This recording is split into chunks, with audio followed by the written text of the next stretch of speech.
reguler pada umumnya, karena mereka adalah pekerja lepas pekerja di perminyakan atau oil and gas company. Jadi mereka tidak boleh meninggalkan site-nya, Bapak Ibu. Jadi cara belajarnya pasti harus pendidikan jarak jauh. Nah, setelah itu kita juga mendirikan Sekolah Tinggi Teknologi Kreatif di Bandung. Ya, jadi kita punya kampus juga di Bandung sekarang, Bapak Ibu. Di 2018, selain Faculty of Engineering, kami juga menerima penghargaan, bukan penghargaan, kayak achievement, yaitu untuk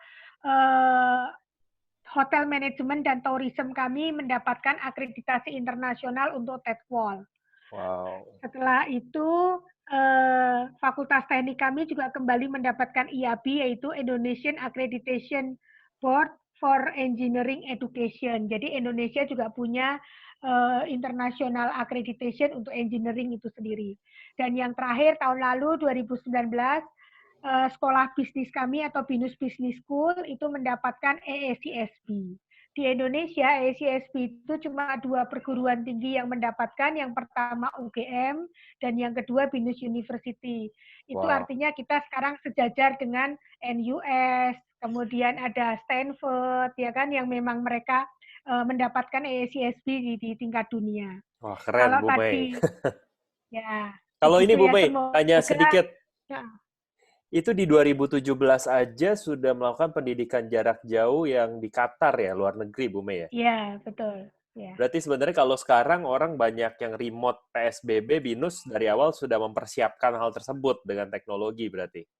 Iya, betul sekali, Victor. Bahkan Microsoft sendiri mengatakan mereka mengakui satu-satunya universitas yang paling siap ketika PSBB ini berlangsung atau COVID ini melanda adalah BINUS. Wow, keren. Ya. Nah, jadi CSB dan ABET, kalau ABET tadi di perguruan tinggi di Indonesia juga ada 2 yang sudah mendapatkan ABET. Yang pertama ITB, yang kedua adalah BINUS. Jadi baru ITB dan BINUS, kalau CSB, UGM, dan BINUS. Ya, perjuangan mencapai CSB itu sangat panjang, 11 tahun Bapak Ibu kami untuk bisa mencapai atau memperoleh CSB tersebut. Jadi bukan hal yang mudah untuk memperoleh CSB. Oke, jadi ini yang kita sebut dengan BINUS Higher Education. Kami memiliki sekolah, ya kan? Kita kayak higher education itu di luar yang sekolah. Jadi BINUS sebenarnya memiliki pendidikan dasar dan menengah itu SD sampai SMA. Kemudian higher education-nya sendiri kita memiliki S1, S2, S3. Bahkan juga kita memiliki yang joint development dengan luar negeri. Misalnya kita punya dengan BINUS Northumbria School of Design, itu kerjasama dengan Northumbria University di UK. Jadi ijazahnya mereka dapat 2 gelar, Indonesia dari BINUS di Indonesia dan dari Northumbria University di UK. Kita juga punya kerjasama dengan ASO College Jepang, kita punya BASE atau BINUS ASO School of Engineering. Kita fokus pada robotik untuk automation dan juga product design untuk automation. Ya, sifatnya adalah untuk engineering. Oke, nah ini sedikit kampus kita gitu ya. Kampus kita tadi ada banyak sekali, ada 9, tapi kita salah satunya punya 3 learning center dan kita punya 1 boarding house, ada 11 kampus saat ini yang kita miliki, tersebar di Jakarta, kemudian di Tangerang, di Bekasi, di Bandung, di Malang gitu ya kampusnya. Kalau learning center-nya ada di Malang, ada di Semarang, dan ada di Palembang. Dan ada 1 boarding house yang ada di daerah Kemanggisan. Nah, ini sekedar number dalam BINUSian kita. Saat ini mahasiswa baru BINUS ada 9.017 mahasiswa. Kita juga memiliki mahasiswa aktif ada 42.305. Dosen itu ada 1.449.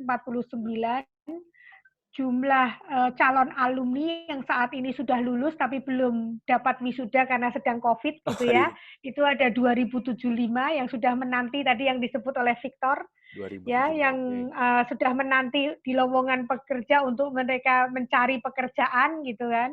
Dan ada 15.950 alumni BINUS yang sudah tersebar di berbagai negara.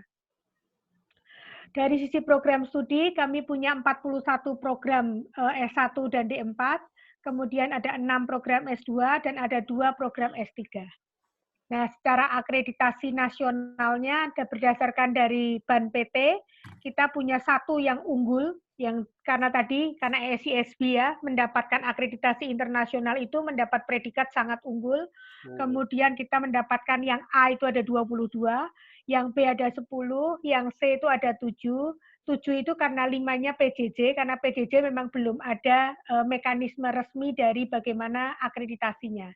Jadi memang semua baru diberikan C, kemudian 9 itu C karena baru, C bintang itu karena C baru izin operasional. Jadi kalau program studi itu baru dibuka, maka langsung mendapatkan C bintang oleh pemerintah. Nah, ini catatan pencapaian penghargaan tadi. Saat ini BINUS University menjadi satu-satunya perguruan tinggi swasta yang masuk ke dalam ranking internasional global oleh QS. Kita ranking 801 sampai 1000 peringkat dunia. Wow. Jadi kita sudah masuk ke 1000 peringkat dunia gitu ya dalam ranking QS. Dan kalau untuk jurusan Information System dan Computer Science kita masuk top 500 dunia. Wah, top 500. Ya, untuk Information System, kamu lulusan Information System kan? Systems. Sektor, ya. Dan saat ini kita secara perguruan tinggi juga mendapatkan akreditasi A, kita mendapatkan ABET, IAB, TEDQual, ESISB, kita juga mendapatkan ada AUN atau Asian University Network, kita juga mendapatkan penghargaan MIC, Most Innovative Knowledge Enterprise, ya, jadi perusahaan yang dinilai sangat mengedepankan knowledge-nya gitu ya. Ini beberapa penghargaan kita. Nah, ini yang terbaru, baru rilis 2 hari yang lalu, di tahun 2021, ranking untuk 2021, secara internasional dari US World University Ranking, kita nomor 7 di Indonesia saat ini, BINUS. Ada hanya 8 perguruan tinggi yang masuk 1000 dunia di US World University Ranking. 8-nya, 7 lainnya adalah negeri, satu-satunya swasta hanya BINUS yang masuk. Nah, ini yang menarik. Bahkan BINUS sudah masuk menjadi dalam rankingnya adalah 301 sampai 500 dunia untuk QS Graduate Employability Ranking. Jadi dari ranking ini bukan disiapkan datanya oleh BINUS, tapi mereka melakukan survei ke semua orang di seluruh dunia. Dari survei tersebut kemudian baru diambil rankingnya bahwa lulusan BINUS dipercaya sangat mudah mencari pekerjaan. Dan hasilnya juga baik karena yang disurvei adalah employee maupun employer itu sendiri. Jadi ada 2 aspek yang disurvei, hasilnya ada penilaian ini dari QS. Jadi kita sudah masuk 301 dunia. Ya, rankingnya untuk tingkat kemudahan dalam graduate employability ranking. Nah, itu mungkin sedikit bercerita tentang BINUS University itu sendiri. Nah, mungkin yang penting di dalam sebuah university atau higher education, kita pasti kenal input, proses, dan output. Ketika kita bicara proses, kita pasti bicara yang disebut dengan tridharma atau kalau di BINUS dikenal istilah catur dharma. Pendidikan pembelajaran, penelitian, pengabdian pada masyarakat, dan pengembangan diri. Nah, inputnya apa? Inputnya adalah calon mahasiswa, mahasiswa, dan dosen. Setelah itu, outputnya ada lulusan, knowledge, copyright, dan paten. Ya, itu yang umumnya biasa dilahirkan oleh perguruan tinggi. Nah, sedikit kenapa BINUS University tadi sesuai tagline-nya adalah Employability and Entrepreneurial University. Kita sangat fokus sehingga ini yang berbeda dengan universitas pada umumnya. Di BINUS ada wakil rektor khusus, yaitu saya sendiri, yang mengurusi hanya output. Ya, kalau di universitas lain, umumnya output ini dijadikan satu. Umumnya wakil rektor hanya 2 atau 3. Tapi di BINUS itu sampai 5. Jadi yang pertama sampai ketiga itu yang normal, biasa juga dimiliki oleh perguruan tinggi dimanapun gitu ya. Tapi di yang keempat itu saya adalah Global Employability Entrepreneurship, umumnya digabung ke kemahasiswaan kalau di tempat lain. Tapi di BINUS tidak, karena kita memang mau fokus kepada lulusan kita gitu ya, kepada mahasiswa yang untuk employability dan entrepreneurnya, sehingga memang kita bisa dipisahkan. Selain itu satu lagi yang dipisahkan yaitu riset, karena kita percaya riset yang baik itu akan menghasilkan knowledge yang sangat bagus gitu, yang sangat baik. Nah, ini yang saya ceritakan karena saya berdiri sendiri khusus, maka apa sebenarnya yang saya lakukan sebagai wakil rektor untuk khusus di bidang employability dan entrepreneurial skill? Yang pertama adalah entrepreneurship. Di BINUS itu apapun jurusannya pasti mendapatkan mata kuliah entrepreneurship. Karena kita ingin membangun mindset entrepreneur, ya kan, semangat entrepreneur untuk mahasiswa kita. Jadi setiap jurusan apapun itu mendapatkan 6 SKS mata kuliah entrepreneurship di semester-semester awal. Biasanya dimulai di semester kedua, ketiga, dan keempat. Setelah itu di semester awal juga kita mulai dengan career assessment and preparation. Kita undang kerjasama dengan industri, seminar-seminar karir, menyiapkan mereka membuat CV, menyiapkan mereka wawancara. Nah, termasuk mengundang Victor, gitu ya, Victor. Nah, ini adalah yang kita siapkan untuk career assessment tersebut. Setelah itu di semester di tahun terakhirnya kita menyebut ada kurikulum kita adalah 3+1. Jadi 3 tahun mereka belajar di dalam kampus, secara hardcore-nya mereka belajar secara keilmuannya, 1 tahunnya mereka harus outside kampus belajarnya. Nah, outside kampus ini apa? Outside kampus ini mereka bisa memilih ada 5 track, internship, community development, research, study abroad, dan bisa entrepreneurship. Kalau internship, mereka akan magang ke perusahaan-perusahaan yang memiliki kerjasama dengan BINUS University. Kemudian kita juga menjalankan, kalau anak-anak ingin bekerjanya di NGO atau lebih mengasah kepedulian sosial, mereka bisa menjadi volunteer di community development. Jadi concern kepada masyarakat tidak mampu, ke desa, dan lain-lain. Kemudian riset, kalau mereka memang ingin fokus pada riset-riset di industri, kami membantu juga masalah-masalah yang dihadapi industri, kami riset, kemudian nanti solusinya kami berikan kembali kepada industri. Study abroad, mereka bisa kuliah merasakan 1-2 semester kuliah di luar negeri, di rekanan BINUS juga yang memiliki kerjasama, kemudian nilainya nanti bisa ditransfer. Dan yang entrepreneurship, mereka kita coaching dengan bisnis coach yang benar gitu ya. Mereka betul-betul setahun itu kita ajarkan bagaimana running bisnisnya dengan benar, bagaimana mereka mendapat valuation dan lain-lain. Jadi itu betul-betul kita ajarkan menjadi entrepreneur. Setelah itu kita juga fokus pada certification saat ini, dan ujungnya hasil output mahasiswa kita itu umumnya ada 3 besar. Profesional dan entrepreneur itu 2 besar, ada juga yang melanjutkan kuliah, further study, dan others. Others itu misalnya kayak mau jadi ibu rumah tangga. Ibu rumah tangga itu kan juga pekerjaan mulia ya, Victor ya, gitu. Iya dong, Dan tidak betul. dan kalau setelah jadi ibu rumah tangga kadang memang tidak bisa lagi mereka bekerja atau mereka usaha, kan mungkin juga masih susah gitu karena anaknya masih kecil gitu ya. Nah, jadi tetap ada yang memilih itu dan kami juga menghargai menjadi others. Nah, siapa aja yang kami layani, active student itu dimulai dari semester awal, kemudian alumni dan juga dosen sendiri. Dosen itu juga dosen yang mengajar mata kuliah ataupun dosen yang ingin menjadi entrepreneur, kami juga bantu gitu ya. Nah, ini tadi yang bicara 3+1, jadi secara nyatanya 3 tahun itu mereka belajar di dalam kampus, gitu kan. Kemudian 1 tahunnya ini mereka bisa memilih ya, dari sekarang ada tambahan 1 track, yaitu further study, kalau mereka mau langsung lanjut ke S2 misalnya, itu diperbolehkan. Ya, jadi sifatnya ini yang disebut dengan kebebasan mereka merasakan, jadi nggak cuma mendapatkan knowledge yang sifatnya theoretical, tapi mereka juga akan bisa mendapatkan yang sifatnya applied knowledge, ya Ini kan? yang Merdeka itu ya, Dokter Meliana ya? Kan Yes, lagi ya, gaungannya lagi ya. kenceng tuh Merdeka. Nah, sekarang saya akan langsung masuk nih ke Merdeka Belajar itu apa Oh, sesuai oke. himbauannya Dikti, ya Iya, kan? iya, Nah, iya. ini kan yang lagi digembor-gemborkan oleh Kemendikbud kita yang baru, Mas Menteri, gitu ya. Sebelum Mas Menteri melonsing ini, yang dipanggil pertama kali itu BINUS oleh Mas Menteri. 3 kali Mas Menteri ketemu rektor kami dan yayasan kami, kemudian setelah itu dia keluarkan kebijakan ini.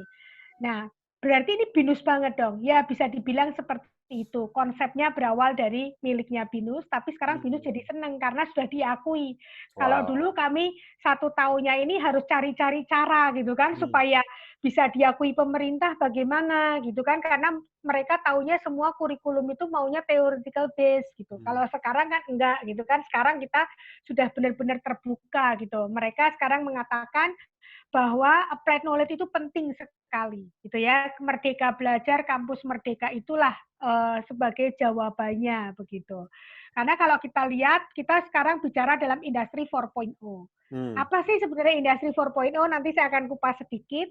Tapi dampak positif dari industri 4.0 di samping dampak negatifnya gitu ya. Kalau negatifnya jelas ya, mungkin kalau kita tenaga kerja yang sifatnya repetitif, yang sifatnya perlu endurance gitu ya, ketahanan fisik, yang perlu presisi tinggi, pasti sangat mudah digantikan oleh robot. Tapi tetap aja banyak peluang kerja baru yang dihasilkan oleh industri 4.0. Ada peluang 27 sampai 46 juta pekerjaan baru. Disadari atau tidak, sebenarnya sisi positifnya juga banyak gitu ya. Dan 10 juta pekerjaan baru itu diantaranya adalah jenis pekerjaan yang belum pernah ada sebelumnya. Ya. Nah, Education 4.0 itu sekarang fit dengan industri 4.0.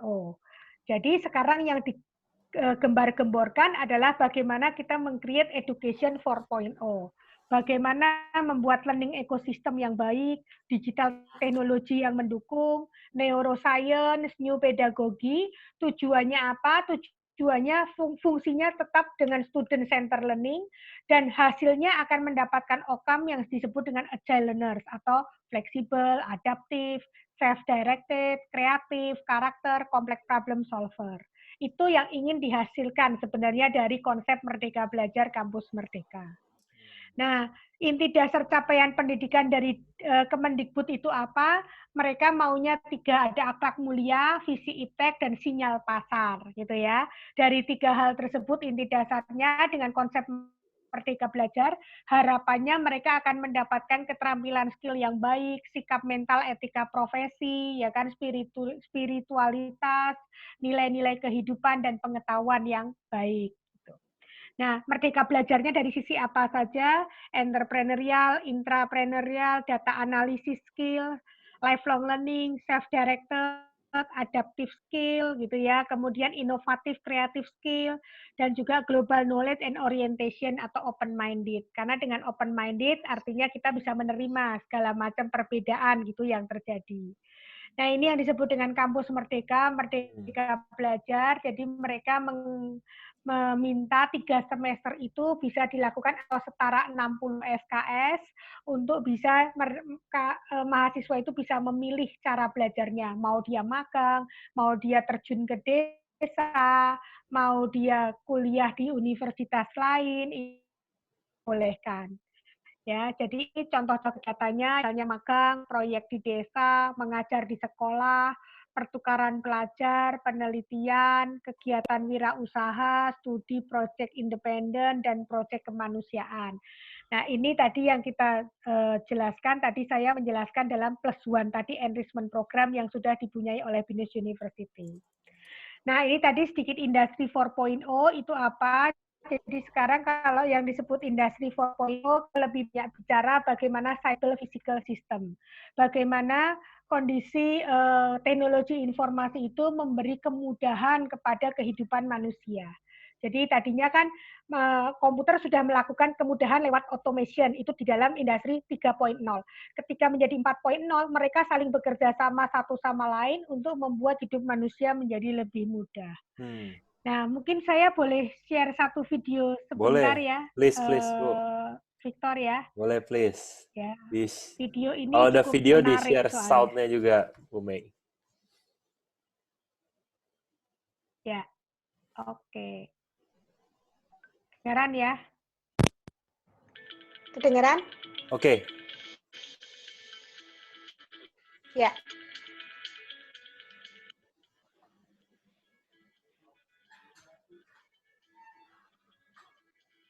Revolusi industri keempat atau Industrial Revolution 4.0 kini menjadi perbincangan banyak pihak.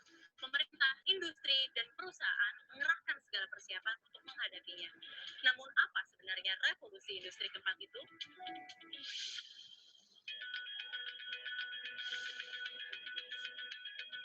Klaus Schwab adalah sosok yang pertama kali mengemukakan istilah itu kepada publik di pertemuan World Economic Forum 2016. Schwab memaparkan, revolusi teknologi sedang berlangsung dan mengaburkan batas antara fisik, digital, dan biologis. Sederhananya, revolusi industri keempat adalah bagaimana teknologi seperti kecerdasan buatan, kendaraan otonom, dan internet saling memengaruhi kehidupan manusia.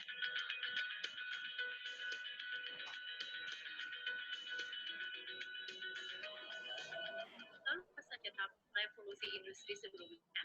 Revolusi industri 1 dimulai pada abad ke-18 dengan adanya penemuan mesin uap dan mesin manufaktur. Revolusi industri 2 pada abad ke-19 ditandai dengan adanya produksi massal, mesin listrik, dan standarisasi industri. Revolusi industri ketiga ditandai dengan adanya komputer dan teknologi informasi pada abad ke-20. Dan saat ini kita sedang berada di era revolusi industri keempat.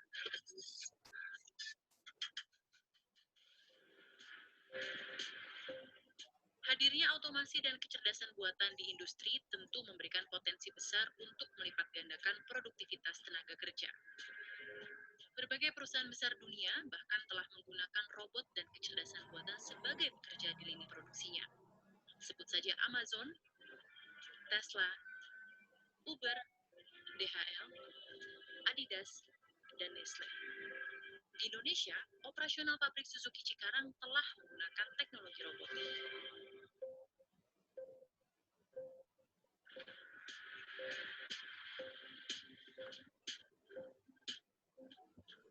Namun, di balik manfaat bagi percepatan dan otomasi industri, banyak sekali tantangan bagi ekonomi dalam menghadapi revolusi industri keempat.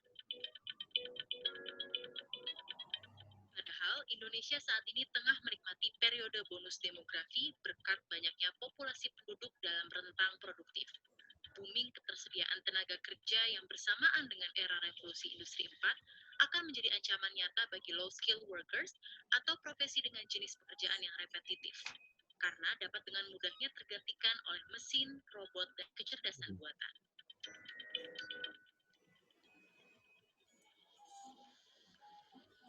Menurut data McKinsey, 7 bidang pekerjaan yang akan tetap bertahan di era otomasi antara lain industri kreatif, teknologi informasi, profesional, manajer, pelayanan kesehatan, pendidikan, dan jasa konstruksi. Kementerian Perindustrian telah meluncurkan inisiatif Making Indonesia 4.0 dalam menghadapi revolusi industri keempat. Ada 10 prioritas nasional lintas sektoral dalam upaya memperkuat struktur perindustrian Indonesia dalam menghadapi tantangan di masa depan. Jadi, selamat datang di revolusi industri keempat. Tim Liputan CNBC Indonesia.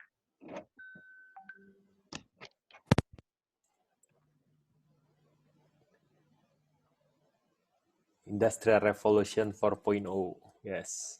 Ya, itu ya. Tadi menarik ya videonya. Jadi kita bisa tahu sebenarnya apa sih akan digantikan gitu ya, Victor ya. Jadi tapi sebenarnya nggak semua itu bisa tergantikan. Maka mungkin penting bagi kita untuk kita harus menjadi tenaga kerja yang educated-nya bagus gitu ya, yang baik gitu, dan kita memiliki keunggulan-keunggulan yang berbeda, maka kita bisa menciptakan pekerjaan itu sendiri.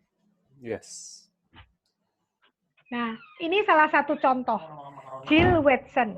Jill Watson ini kalau ditanya di Georgia Technology, ketika Anda bertanya ke mahasiswanya, siapa dosen favoritmu, mereka selalu akan mengatakan Profesor Jill Watson.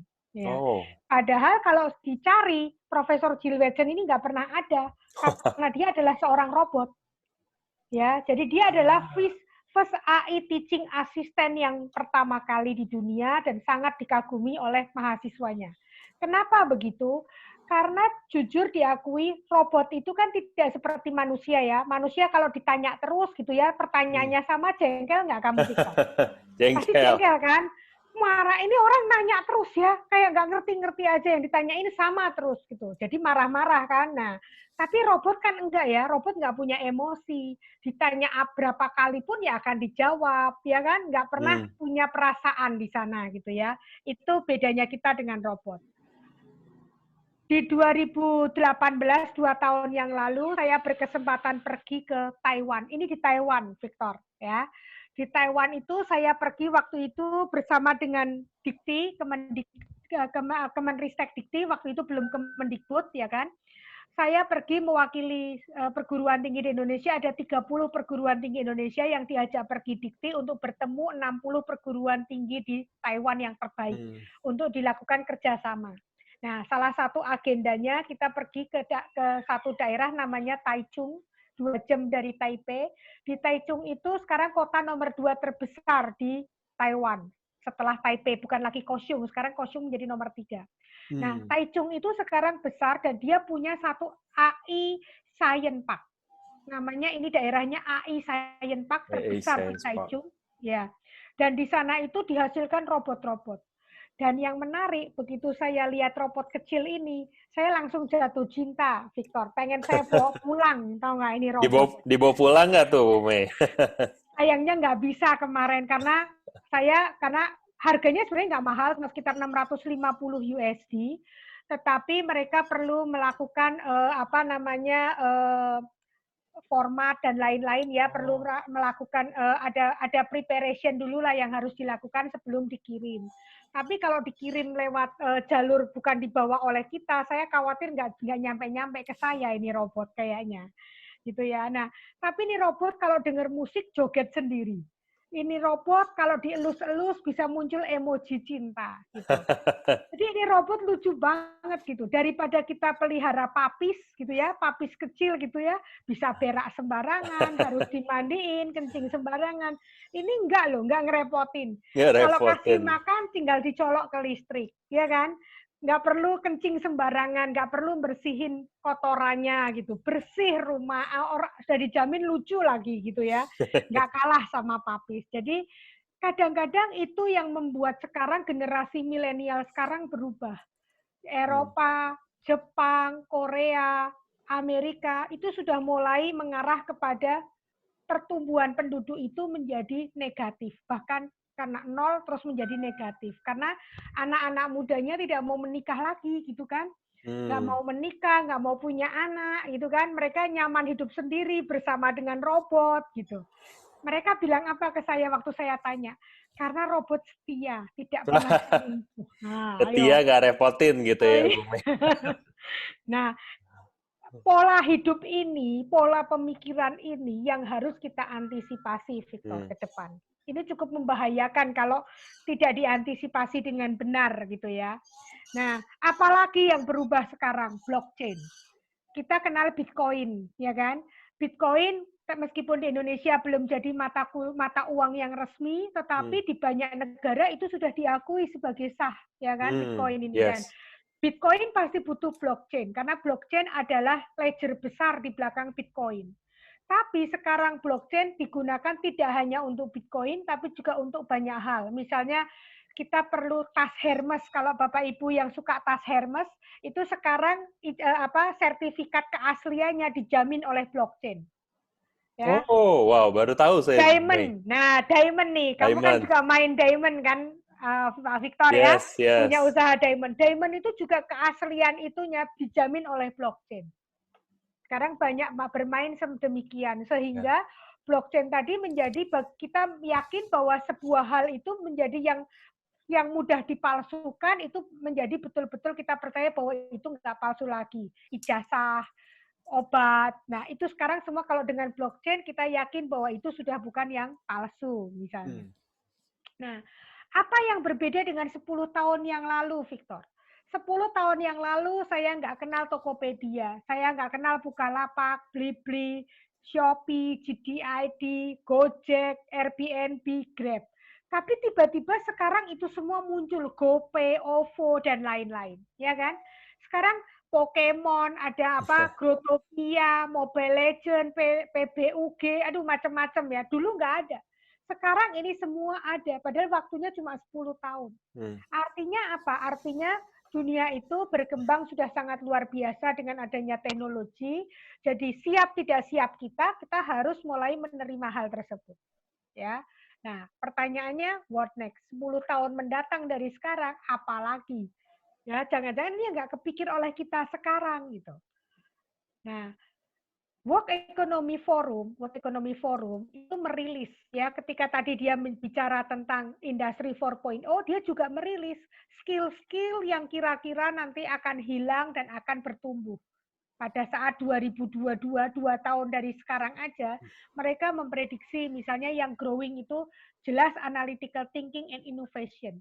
Semakin kita sebagai tenaga kerja, sebagai workforce memiliki kemampuan analytical thinking yang baik dan inovasi yang baik, nilai kita, harga kita itu sangat tinggi sekali. Ya, tapi akan turun, yang akan hilang seperti apa? Manual, endurance, precision, karena itu bisa digantikan oleh robot. Ya kan? Robot lebih canggih dari kita, lebih teliti. Sampai 0, sampai ke apa SLE-nya betul 0,0 pun dia mampu. Kita tidak mampu gitu. Ya. Jadi ini adalah beberapa skill yang akan naik, meningkat, dan yang juga akan menghilang dari kita gitu ya. Nah, kalau kita lihat 5 dimensi soft skill tertinggi dari 2019 dan sampai sekarang, sampai ke depan 2035 pun diyakini masih sama. Yang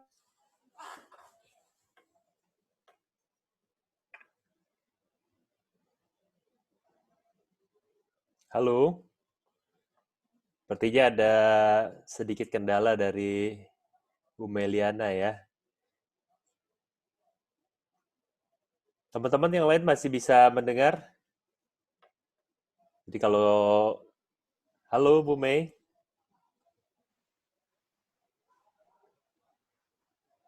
Manda bisa dengar?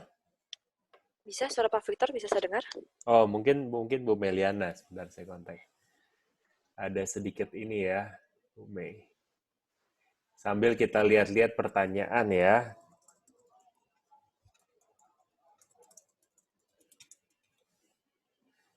Apakah ada webinar lanjutannya tentang ini? Nanti ada webinar lanjutannya. Jadi kita akan selalu membahas terkait people. Nanti next, kebetulan saya minggu depan diundang DBS. Kita akan membahas tentang how to have a better mind dari sudut pandang clinical hypnotherapist. Next-nya lagi, rencana kita mau mengundang COO dari Rider. Jadi COO Rider kita mau undang, nanti CEO dari Body Shop juga sudah siap menunggu. Nanti seperti Bu Mei ini kita undang untuk bisa berbagi bersama-sama. Oh ini, Bu Mei sepertinya sudah kembali. Kita tadi nggak sabar mau tanya kira-kira 2022 ada apa nih? Mungkin Bu Dokter boleh di-mute, kita bisa share lagi nih, bisa dibantu tim. Oke, 5 most in demand soft skill di 2019 and beyond. Silakan, Bu Mei.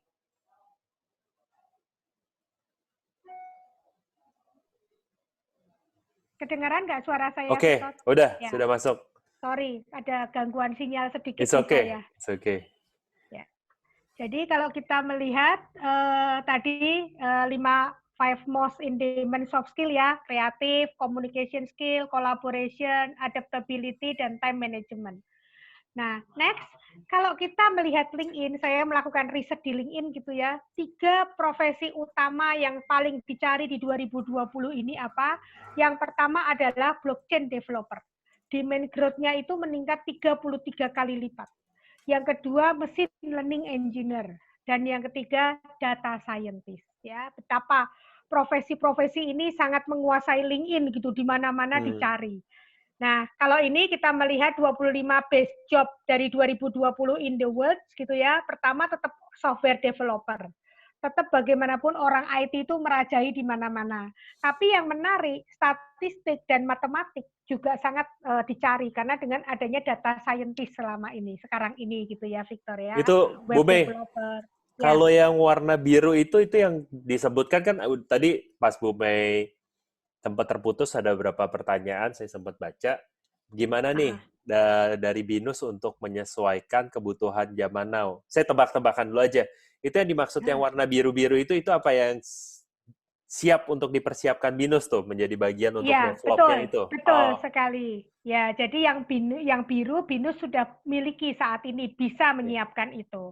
Tapi kalau yang lain kan masih di area kesehatan ya, kedokteran memang BINUS belum buka ke arah sana. Oke, thank you. Nah, ini 10 popular job di Indonesia Ya, kalau Indonesia sendiri teacher itu masih menduduki nomor 1 ya. Anak-anak desa karena desa masih kepengen jadi guru, jadi karyawan bank, karyawan pemerintah, marketing, IT juga sama jurnalis, akuntan gitu ya, dan dokter dan perawat tetap.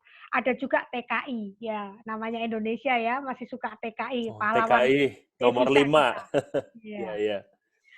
Nah, ini trigger dan drivernya kayak apa pemicunya kita? Sebenarnya ini semua berubah ini kita melihat karena ada teknologi yang sangat rumit, yang sangat sophisticated ya, yang sangat ruwet gitu ya. Teknologinya itu memang perlu yang canggih gitu. Kemudian kita juga melihat adanya mindset changing. Anak-anak generasi sekarang itu berbeda cara pikirnya dengan zaman saya misalnya. Saya itu generasi X gitu. Sekarang sudah zamannya sudah masuk ke mereka sudah masuk ke zaman yang disebut alpha gitu ya, generasi Z dan alpha sekarang ini yang lagi naik daun gitu kan. Dan kemudian yang ketiga adalah accessibility atau kemudahan dalam mendapatkan semua informasi dan data. Ya, gampang banget kan sekarang apa yang nggak ada di paman Google coba. Semua ada. Ya, mau masak apa resepnya ada. Tinggal bagaimana kita berkreasi sendiri kan supaya rasanya pas dengan selera kita. Tapi semua itu ada. Bayangkan zaman saya dulu kuliah, nggak ada internet semua. Saya mau cari informasi, saya harus ke ITB untuk lihat bukunya satu persatu. Saya berangkat ke ITB. Sekarang nggak perlu. Skripsinya yang dibuat oleh Harvard, saya bisa buka sekarang. Saya bisa tahu dengan mudah gitu. Sudah tidak ada lagi batasan-batasan itu gitu ya. Nah, sehingga bagaimana kita menyiapkan anak-anak ini calon tenaga kerja kita ya, maksudnya anak-anak generasi Z ini. Yang pertama kita memang harus paham karakteristik mereka karena generasi Z atau generasi alpha ini berbeda dengan kita. Yang paling berbeda apa? Mereka sering disebut dengan memiliki savvy teknologi. Teknologi savvy-nya itu tinggi banget gitu ya. Zaman saya dikasih handphone, saya harus baca panduan untuk tahu bagaimana menghidupkan atau mematikan. Anak sekarang umur setahun aja dikasih handphone, klik-klik sendiri dia bisa buka sendiri. Dan dia bisa akses namanya YouTube. Coba lihat anaknya Victor yang masih kecil kan, coba dikasih iPad. Langsung YouTube-nya bisa buka sendiri. Iya. Karena itu kita yang bedanya. bingung, kok bisa gitu ya Bu ya, Ya. udah berbeda. Itu memang karakteristik mereka, Victor. Jadi dari lahirnya mereka sudah dibiasakan dengan begitu gitu ya. Kemudian kita pasti harus menggunakan teknologi as a tool dan yang paling penting adalah bagaimana kita empower student-student kita atau siswa-siswa kita. Nah, caranya bagaimana? Tadi kita kenal istilah yang disebut dengan social learning, flip learning, dan lain-lain. Jadi bagaimana sosial media tadi bisa dilakukan untuk belajar, ya kan?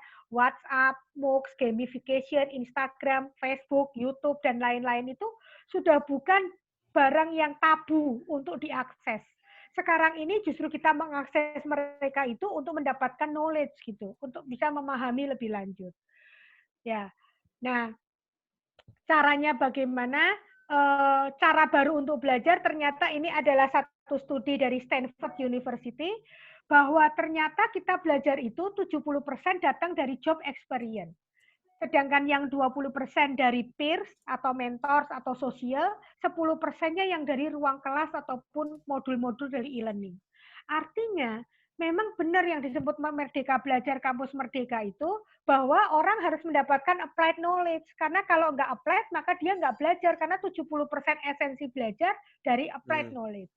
Ya, jadi itu sebenarnya tujuannya.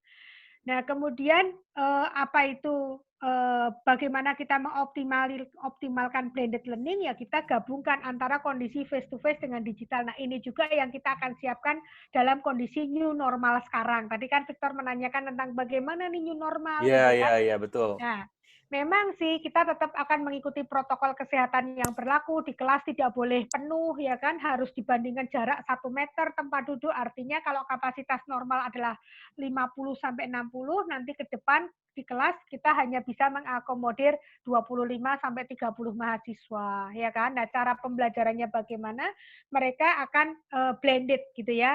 Ya ada yang datang ke kelas face to face terbatas tadi, kemudian yang sisanya mengakses lewat jalur online. Jadi itu yang kami persiapkan. Ya kalau sekarang ini kan malah 100% full online gitu kan ya. Karena kan nggak ada tatap muka sama sekali gitu.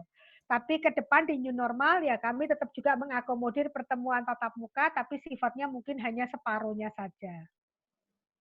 Nah, bagaimana flip classroom? Apa itu gitu ya? Sekarang ini juga universitas terkemuka Stanford, NUS, NTU itu mulai berubah semua gaya belajarnya ke flip classroom.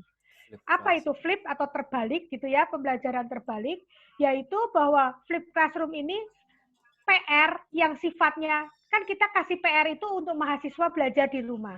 Tapi sekarang ini zaman menjadi semakin kacau gitu. Dikasih PR yang susah-susah, ya kan? Di rumah dikasih PR yang susah. Akibatnya nih anak nggak bisa ngerjain. Mau ngecek internet, jawabannya antara situs yang satu sama situs yang lain berbeda-beda. Nanya bapaknya, pulangnya malam, kerja sibuk gitu kan. Jadi mau nanya juga dimarahin gitu, anaknya segen. Nanya ibunya juga telepon-telepon terus gitu kan. Akibatnya anaknya ngapain? Ya udah deh, besok pagi saja saya datang pagian, saya tak nyontek teman saya. Akhirnya kita meng-create generasi yang mau instan, yang maunya mencontek. Ya, nah itu tidak baik Bapak Ibu, ya kan rekan-rekan. Bu Mei, ya. terkait tadi contek tuh, kan kalau yang saya ingat Binus sangat strict terkait itu ya. Masih tetap terkait contek-nyontek keluar gitu, Bu Mei ya? Betul. Masih. Langsung keluar. Wah. Langsung keluar, nggak ada ampun. Langsung DO. Oke. Bicara integriti, Victor. Ini adalah poin yang paling penting dari seorang harkat manusia itu adalah integritas, ya integriti. Jadi kalau itu nggak punya, lebih baik ya pasti kamu nggak akan pernah jadi orang gitu. Betul. Jangan nanti jadi robot lagi ya, nggak nyusahin, nggak repotin, integritas ya. Iya, betul tuh Victor. Setuju Bu Mei. Jadi dengan flip ini diubah, PR tetap dikasih, tetapi yang susah-susah dikerjakan di kelas bersama dosen atau bersama guru. Nah, yang jadi PR apa? Sifatnya materi-materi video, online material yang mudah dipahami oleh siswa, dan siswa hanya membuat yang sifatnya summary atau notes aja. Jadi nanti gurunya atau dosennya akan tahu kira-kira pemahaman siswa terhadap materi itu sudah sejauh mana. Supaya yang namanya personal learning itu bisa dijalankan. Ya, tujuannya flip learning itu. Nah, sekarang bagaimana cara belajar online kan banyak ya, ada Moodle, ada macam-macam, Edmodo, ini adalah bentuk-bentuk LMS atau Learning Management System yang beredar, bahkan banyak yang gratis gitu ya, yang free. Nah, MOOCs ya kan, Massive Open Online Course yang gratis. Jadi kalau mau dapat sertifikasinya bisa bayar, tapi kalau cuma sertifikasi ikut serta atau completion itu bisa gratis, misalnya Coursera, edX, dan lain-lain. Binus juga punya dan ini gratis, Bapak Ibu silakan diakses, banyak konten-konten gratis di sini. Bahkan kita sekarang punya yang namanya Grid Nusa, www.gridnusa.com, itu gratis Bapak Ibu. Silakan Bapak Ibu pakai untuk pembelajaran.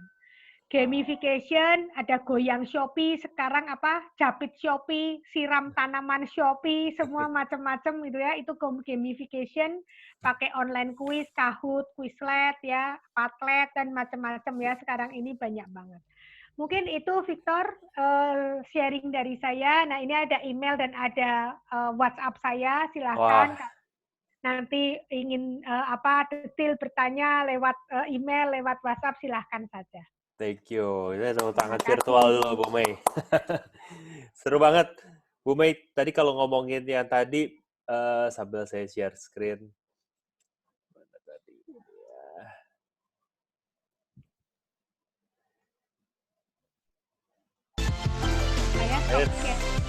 Boleh, Bu Mei, silakan.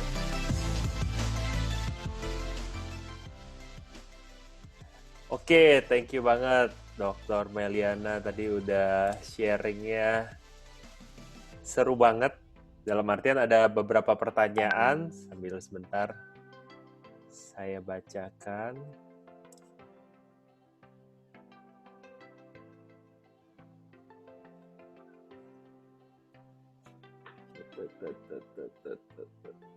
Tadi kalau ngomongin blockchain, iya betul memang kalau kita di Diamond, di GIA udah pakai blockchain. Sertifikat ya, nanti Binus juga udah blockchain juga pasti ya ke depannya Bu Mei ya. Seru nih. Iya. Memang kalau disebutkan menarik banget dari kita, awal-awal seru, pertama kali saya sempat ngobrol sama Dr. Meliana adalah Industrial Revolution 4.0. Terus tiba-tiba sekarang ada COVID-19 lagi kan. Untungnya memang keren banget, udah dipersiapkan secara akademia nih, dari sisi sudut pandang binusnya. Nah, ini musiknya mana ya? Saya kecilin sedikit. Tapi dari pertanyaannya simpel-simpel dulu nih Bu Mei. Tadi ada sebutin yang akhir-akhir flip classroom sama blended. Itu sebenarnya sama atau dua hal yang berbeda tuh? Bu Mei, flip classroom sama blended kan kurang lebih sebenarnya menggabungkan online sama offline ya? Sorry Victor, tadi saya kurang dengar. Oh, oke. Ya. Yang simpel dulu pertanyaannya ini terkait flip classroom sama versus blended. Ya. Bu Mei, itu dua hal yang sama atau dua hal yang berbeda tuh Bu Mei? Berbeda, Victor. Jadi blended itu bagaimana kita menggabungkan antara kondisi tradisional learning dengan online learning. Itu blended. Oh, ya. Okay. Ya, itu blended learning yang disebut. Jadi kita tradisional dengan yang tatap muka, maksudnya tradisional dengan yang menggunakan teknologi atau menggunakan sistem pembelajaran, misalnya e-learning gitu ya, itu disebut blended. Kalau flip learning itu tadi metodenya sebenarnya. Metode pembelajaran di kelas terkait penyampaian materi itu dilakukan secara flip, itu terbalik. Oke, thank you, Mei. Karena kalau yang menarik kalau di Dream Talent sendiri kan kita inline banget, kita juga happy, selain saya bangga sebagai alumni, juga bangga bisa berpartner ke BINUS untuk ngebantu, onboard ke intern. Sekarang kan kalau dibilang kemarin per 1 Juni, Depnaker minta kita untuk merekrut kembali. Per 1 Mei akibat PHK 40 juta, Bu Mei. Jadi memang kalau dibilang banyak nggak sih yang lagi menunggu untuk dapat kerjaan? Banyak. Tapi good news-nya tadi yang sudah Bu Mei sampaikan, peluang baru juga 10 jutaan lebih. Jadi semakin banyak di depan sana kan. Nah, kita nyambung ke sini Bu Mei. Ada beberapa job seeker, pencari kerja pun juga bertanya-tanya, kalau saya setelah Dream Talent, saya di assessment, saya tahu kurangnya apa, saya mau develop. Nah, kalau BINUS sendiri itu buka tahun ajaran barunya kapan? Atau jangan-jangan ada short course, misalkan Bu Mei, atau nah, kalau short course ini pasti dari sudut pandang bisnis nih, HR. Kadang-kadang karena partner kita, klien-klien kita, Pak, ini bisa nggak dilakukan development? Kalau kita bisa arahkan, ini saya stop aja deh. Kalau kita bisa arahkan, baiknya mendingan langsung ke BINUS, karena tadi udah ada EBET, ada yang sekelas MIT, dan segala macamnya kan suatu hal yang wow tuh. Itu possible nggak untuk ke BINUS University saat ini? Pada khususnya, Bu Mei? BINUS saat ini juga punya satu divisi namanya Continuing Education. Jadi memang yang fokus kepada menyelenggarakan training-training dan kursus. Itu bisa kepada perusahaan, bisa kepada individu, ya kan? Kalau individu ya mereka akan ambil kursusnya di BINUS gitu ya. Dan kita juga punya yang namanya BINUS Center untuk training-training yang sifatnya lebih ke arah kayak sertifikasi kayak gitu juga ada. Ya, jadi itu bisa aja kita kerjasama ke arah sana terkait untuk pengadaan training dan kursusnya. Kalau secara universitas sendiri kita mulai biasanya selalu kita mulai di awal tahun itu adalah di bulan September. Oh, bulan September. Ya. Oke, sounds good. Berarti teman-teman, baik untuk yang di HR, Bapak Ibu, kalau memang udah dipersiapkan, bisa siapkan nih nanti untuk September. Karena kan biasanya sekarang lagi new normal. Orang sudah mulai transisi, kita bilang ya, PSBB belum berakhir, tapi masih transisi, bisa disiapkan tuh terkait itu. Nah, sekarang ini yang lebih menarik lagi, Victor, tadi karena adanya magang. Jadi pengalaman saya sekarang ini, rata-rata perusahaan tersebut, jadi kalau dilihat, misalnya ditanya pada saat wisuda, berapa tingkat sudah mahasiswa BINUS yang sudah bekerja pada saat wisuda? Itu sampai 80%, Victor. Kenapa 80%? Karena umumnya mereka begitu selesai magang, mereka langsung direkrut oleh perusahaannya sendiri. Jadi sekarang saya kalau kepada perusahaan menyarankan lebih baik kamu ikut kita untuk ngambil anak magangnya BINUS. Kamu nggak ngambil kucing dalam karung, kamu bisa uji coba ya kan selama 1 tahun kamu develop sesuai keinginan kamu. Kalau sudah jadi 1 tahun tinggal diambil sebagai karyawan. Itu jauh akan memiliki value yang lebih tinggi ketimbang mengambil pada saat mereka sudah lulus. Itu kalau untuk lamarnya nanti biasa ada ini Bu ya, Bu Mei, seperti career fair seperti itu ya nanti ya. Kalau ada perusahaan Iya, mau bekerja sama. saya punya unit khusus, punya Hmm. manajer khusus yang mengelola itu. Kalau memang tertarik nanti bisa chatting atau bisa WA atau bisa email ke saya. Nanti saya akan berikan cara-caranya gitu. Sip, Jadi sip, sip. mereka nanti bisa ikut gitu. Thank you banget Bu Mei. Dari Bapak Ibu udah dikasih kemudahan, nanti bisa langsung dilakukan. Bahkan nanti untuk lebih mudahnya lagi, karena beberapa Bapak Ibu yang sudah memang secara HR on board ke sistem, nanti tinggal semoga bisa nanti pastinya bisa dengan teknologi, dengan Bu Mei bisa langsung nanti tinggal view job, internship, tinggal klik langsung lamar. Jadi semakin memudahkan dari sudut pandang kita membantu yang lagi nyari internship dan nyari kerja, ketemu sama rekan-rekan HR, pengusaha yang juga lagi memberikan pekerjaan. Sesimpel contohnya internship kayak psikologi, bisa langsung view job, langsung nanti diklik apply di situ. Ya, nanti tinggal langsung lamar, nanti udah ke-assess semuanya. Oke, tapi nanti di luar. Kita ngobrol lagi sama dokter, mumpung lagi di sini nih. Mana tadi pertanyaan saya? Nah, Bu Mei, kan sekarang lagi anak-anak masuk ke generasi milenial, Gen Z gitu ya. Kita ngomongin milenial dulu deh, yang mulai banyak pemikiran agak nyeleneh, istilahnya. Aduh, nggak penting lah kuliah, mendingan ambil course-course aja. Tapi sebelum dijawab sama Bu Dokter, kalau dari saya pribadi, saya sharing sebagai entrepreneur, sebagai employee juga sebelumnya, jadi cukup lengkap. Itu penting sekali teman-teman sebenarnya. Bagaimanapun pada saat ketika orang lihat, oh lulusan mana? Apalagi bisa diverifikasi. Nggak yang abal-abal, karena tidak zaman sekarang nggak usah ngomong BINUS dipalsukan sertifikasinya gitu. Mungkin kalau Bu Meliana udah banyak kisahnya. Dream Talent aja pun dibikin hoax dipalsukan udah banyak. Karena semakin terkenal, menerima banyak penghargaan, mulai banyak tuh yang mau berusaha ikut-ikutan. Nah, kembali lagi, itu penting, teman-teman, pada saat kita kasih lihat, Bapak Ibu bisa kasih lihat, khususnya HR, bagaimanapun HR di sini pun tetap melihat hasilnya itu, oh lulusan mana, oke atau tidak. Karena di situ, kalau yang tadi Bu, kita dengar paparan dari Bu Dokter, yaitu gimana we as a human, kita bisa strive excellence-nya, integritasnya. Berarti kan nggak nyontek, dan tetap lulus dari BINUS. Kalau nyontek, pasti nggak lulus. Ya. Hal-hal yang menarik. Jadi itu perlu mungkin dari Bu Mei ada gambaran nggak terkait teman-teman yang berpikir itu tuh? Apalagi yang sekarang lulus dan nggak perlu ijazah gitu ya. Iya, mulai perlu ijazah ada S1. gap year sekarang Bu Mei bahkan. Mau naik, mau kuliah, ntar deh gap year dulu deh. Saya mau cari yang cocok. Memang kita sangat banyak membantu. Kamu cocoknya di gini loh secara psikometrik. Gimana tuh dari Bu Dokter? Iya, jadi mungkin memang karena dimulai waktu itu hebohnya karena Google ya. Google mengatakan tidak perlu ijazah S1 gitu ya. Yes. Yang dilakukan Google itu benar karena yang dia butuhkan memang bukan level untuk sarjana, tapi hanya untuk coder atau programmer saja. Ya, programmer kan nggak usah berpikir lengkap gitu ya kan, nggak usah berpikir. Tapi ketika kita memasuki satu posisi di mana harus berpikir holistik, menyeluruh, lengkap, mau tidak mau, dasar cara berpikir kita yang S1 itu kan berbeda dengan kalau kita tidak pernah mengenal S1. Jadi, betul kalau untuk pekerjaan-pekerjaan yang sifatnya memang technical dan cuma satu fokus saja, mungkin memang nggak perlu bercerita yang lain-lain gitu ya kan, nggak perlu tahu yang lain-lain.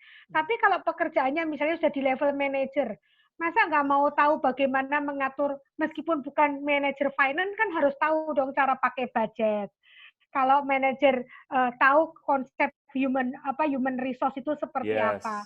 Nah, itu semua baru bisa terangkai jadi satu, terintegrasi kalau kita punya pendidikan yang memadai. Ya kan? Kalau tanpa S1 filosofinya pasti kita tidak akan pernah tahu gitu. Apa itu filosofinya demikian gitu. Karena filosofi itulah yang dibagikan atau dijelaskan di pendidikan-pendidikan formal gitu saya.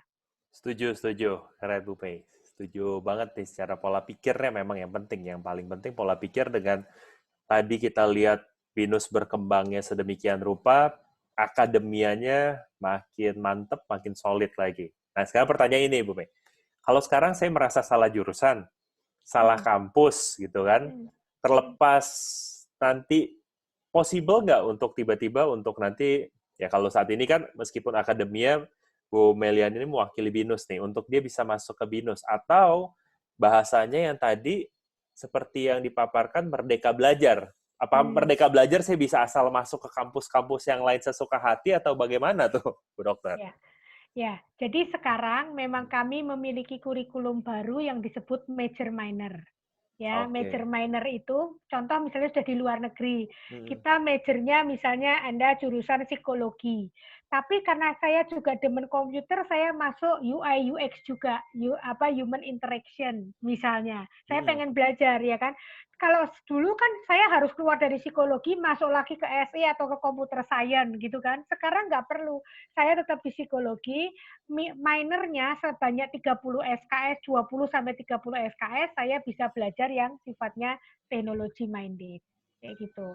Atau dari teknologi kita mau belajar desain, kita bisa belajar 20-30 SKS ke desain. Jadi supaya memperkecil orang yang memang merasa salah jurusan tadi gitu loh.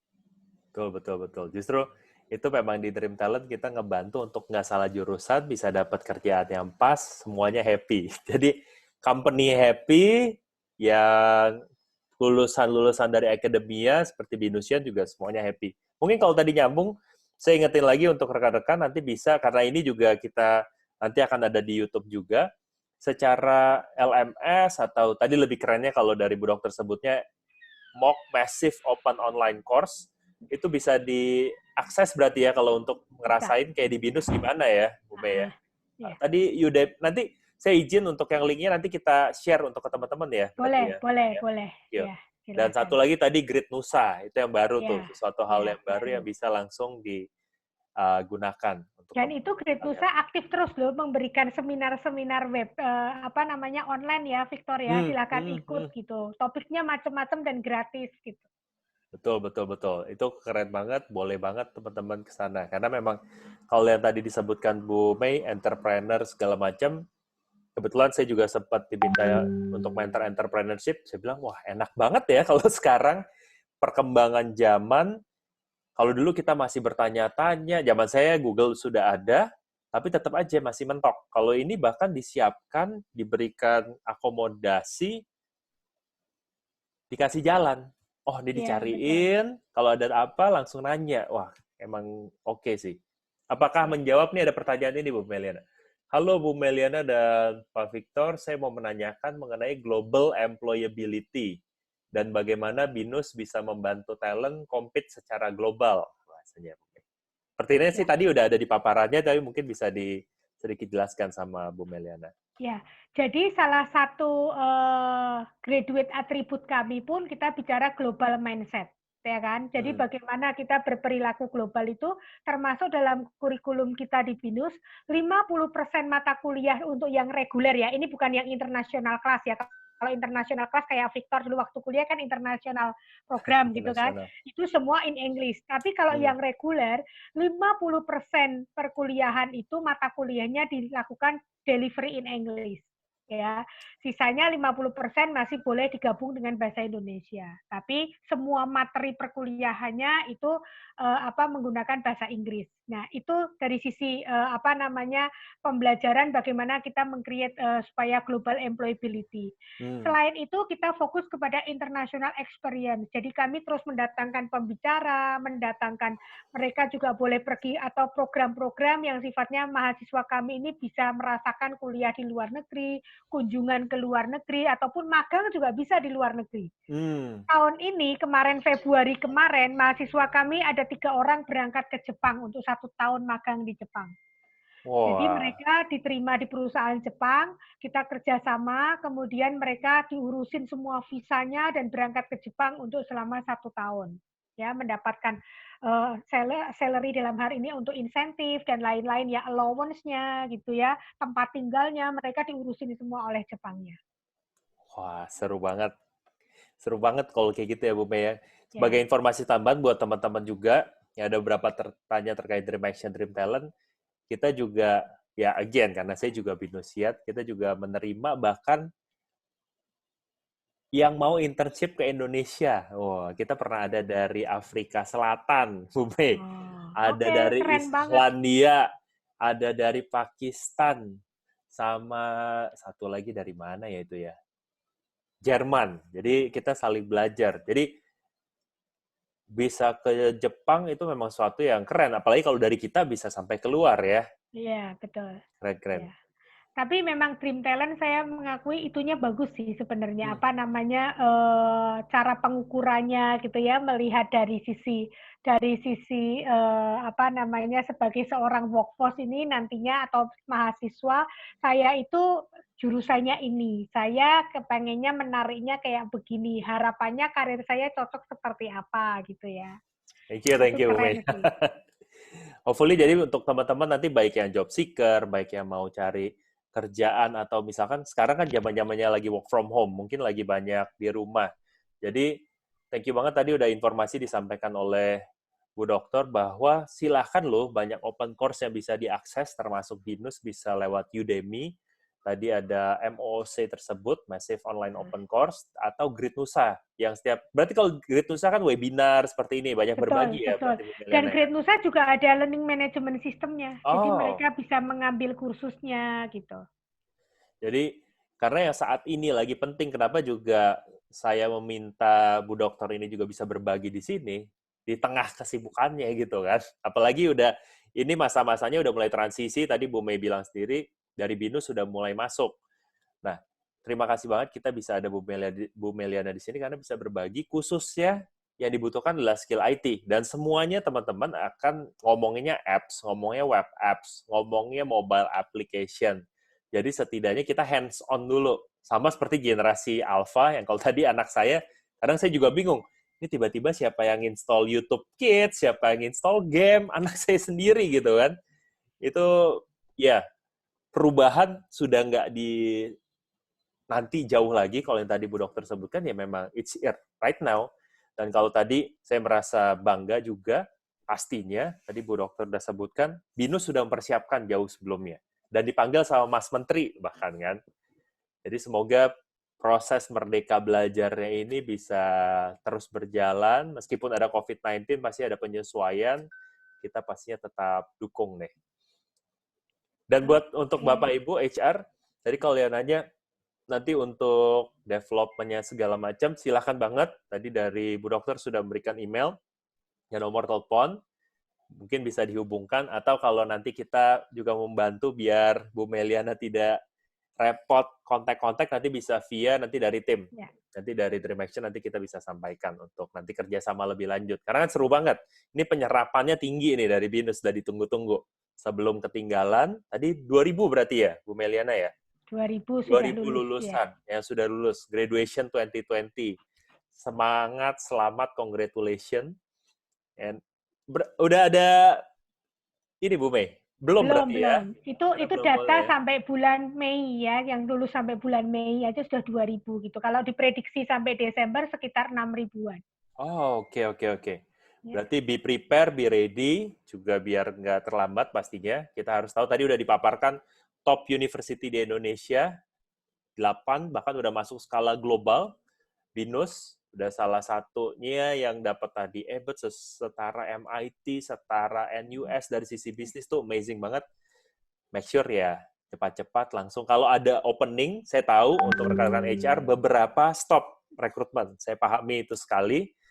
Tapi proses rekrutmen harus tetap jalan, Bapak Ibu. Proses rekrutmen maksudnya apa sih? Kita persilahkan teman-teman ini masuk, karena zaman sekarang kan udah berubah. Kalau dulu diajak masuk, di-interview, baru dilakukan tes cocok atau enggak, di-assess, baru dikasih kerja. Karena sekarang waktu sudah berubah, kita kebanyakan online seperti ini, kenapa tidak, seperti yang tadi Bu Dokter bilang ya, di-assess dulu. Kita assess, cocok, baru kita panggil interview. Jadi waktu lebih singkat, efektif, efisien. Nah, itu yang dimaksud proses rekrutmen. Dan tidak ada biaya sama sekali. Dan nanti sampai akhirnya, pada saat sudah ready rekrut, ya, again nih, cepet-cepetan. Kalau tadi Bu Meliana bilang, mungkin talentnya sudah direkrut di company yang lain. Karena talent pun juga bisa bilang, apalagi lulusan BINUSIAN, oh maaf Pak, saya sudah direkrut nih. Gitu ya Bu Mei ya? Jadi udah beda mungkin nih, nggak nunggu lagi. Tapi untuk teman-teman yang saat ini sedang mencari kerja, saya juga khususnya personally dan pribadi turut prihatin yang terkena dampak PHK gitu ya. Tetap bersemangat. Ilmu bertebaran di mana-mana. Tadi sudah disampaikan Bu Meliana, kalau tadi terlewat atau baru join, silakan nanti nonton di YouTube, di-subscribe, di-like, di-share gitu kan. Banyak banget massive online open course yang termasuk BINUS pun bersedia untuk sharing ilmunya. Tadi udah di-approve sama Vice Rector-nya sendiri, Bu Meliana di sini. Oke, Bu Meliana, sebelum kita akhiri ada kata-kata empowerment khususnya mungkin satu yang baru graduate 2020, kan banyak yang galau, Bu Mei. Aduh, saya 2020 nggak berasa di graduation, meskipun saya sampai master juga belum ngerasa. Semoga nanti next di BINUS jadi doktor gitu kan ya. Tapi mereka kan merasa itu. Dan yang mau belajar bagaimana, termasuk dari sisi company. Silakan, Bu Meliana. Thank you. Ya. Kalau pesan saya untuk Anda yang saat ini sudah graduation, mungkin yang sudah lulus tapi belum merasakan graduation dan sedang pusing mencari kerja, satu hal yang penting, tetap lakukan do the best, ya, lakukan yang terbaik yang Anda punya. Kemudian sisanya yang pasti Anda juga pasti harus berdoa, itu jangan lupa gitu kan ya, karena berdoa ini penting gitu ya untuk bisa kita mendapatkan yang terbaik yang sesuai yang keinginan kita gitu ya, maunya kayak seperti apa. Dan satu lagi, jangan pernah berhenti berusaha. Karena kalau kita menyerah, berhenti berusaha, jadi never give up, itu yang penting ya, tidak pernah menyerah dalam situasi apapun. Kita harus yakin bahwa kita mampu dan kita bisa, dan semua ini pasti akan berlalu. Ya, this too shall pass. Kan nggak pasti. Ya, pasti akan berlalu gitu. Semua kejadian-kejadian yang tidak enak, yang enak pun pasti akan berlalu. Oke, mungkin itu Victor. Terima kasih. Thank you so much waktunya, Bu Meliana. Oh ini ada private. Oke, terkait kalau apply terkait internship. Untuk secara teknis nanti teman-teman yang mau ya, untuk nanti bisa WA bisa. atau email saya. Silakan. Ya, silakan. Oke, thank you so much Bu Meliana. Nanti see you lagi. Semoga di waktu kondisi situasi yang pas kita bisa ketemu lagi. Thank you Bu Meliana. Thank you ya. Teman-teman juga thank you semuanya. Nanti setelah ini akan diminta untuk mengisi feedback form. Feedback form biasa nanti ada beberapa yang mau tanya. Kalau untuk tanya yang nanti di-share sama Bu Meliana, ya nanti akan di-share. Nanti akan di-share dari YouTube juga. Oke, ada yang nanya kalau untuk tampilannya nanti bisa seperti ini ya. Kalau untuk company, untuk berapa Bapak Ibu kan ada yang sudah ada. Nanti tinggal buka job opening-nya seperti apa, nanti ini langsung kelihatan nih. Oh, mau melakukan internship, oh mau melakukan sales marketing, pada saat ini diklik, nanti langsung muncul semuanya nama kandidat-kandidatnya. Ini yang tadi disebut proses rekrutmen. Jadi untuk menjawab proses rekrutmen. Nanti untuk detailnya nanti bisa kontak Dea atau nanti bisa kontak langsung Dream Talent. Dan untuk semua teman-teman yang hadir di sini bisa langsung lakukan Dream Talent. Dream Talent bukan hanya membantu cari kerja, tapi mengenal dirimu lebih dalam lagi. Jadi bisa tahu dirimu lebih dalam dan apa yang bisa dikembangkan di sana. Oke, karena waktu juga, thank you banget semuanya untuk yang hadir di sini dan wah, Bu Dokter juga masih di sini. Thank you so much. Sampai jumpa lagi di Dream Talent Talk. Next, saya akan kebetulan nanti nggak hari Jumat tapi hari Kamis saya diundang oleh DBS, DG Bank untuk kita sharing terkait Better Mind Better Life. Itu dari sudut pandang clinical hypnotherapist gimana. Lalu nanti akan ada Pak Hanan, COO dari Rider, dan ada lagi CEO dari Body Shop, dan nanti akan ada yang lain. Pokoknya stay tune, pastikan masuk ke dalam grup, oke? Karena habis ini nanti ada feedback. Asiknya dijalankan di jam berapa. Oke, itu linknya nanti bisa dapat di chat ya. Oke, rekan-rekan semuanya, thank you so much. Sampai jumpa lagi, saya Victor Osman. Izin, terima kasih kembali untuk Bu Meliana. Again, sampai jumpa. Nanti kita semoga bisa ketemu dalam waktu yang lebih baik dan kondisi lebih baik. Terima kasih. Thank you semuanya. Amazing. Bye-bye.